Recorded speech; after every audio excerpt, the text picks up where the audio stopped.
জীবনে কখনো কারো স্বইচ্ছায় ক্ষতি করিনি বা খারাপ চাইনি। আমিও চাই না, ভগবানের কাছে আশা করি না যে আমার সাথেও কিছু ভালো কিছু হোক, সব কিছু ভালো হোক, এটাও চাই না। আমি জানি ভগবান আমার সাথে যেটা করবে সেটা সবসময় ভালোর জন্যই করবে। বৃথা আশা করাটা ভুল। এই জন্য নিজের জীবনে যখন যে মুহূর্ত আসছে, যেই রকমই হোক না কেন, সেই মুহূর্তটাকে উপভোগ করো।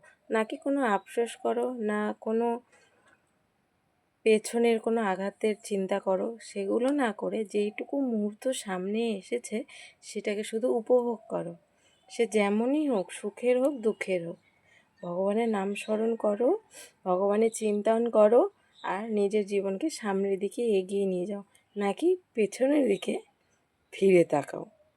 পেছনের দিকে ফিরে তাকালে নিজেরই ক্ষতি হবে, নিজের মন কষ্ট পাবে, অযথা লোকের কিছুই হবে না।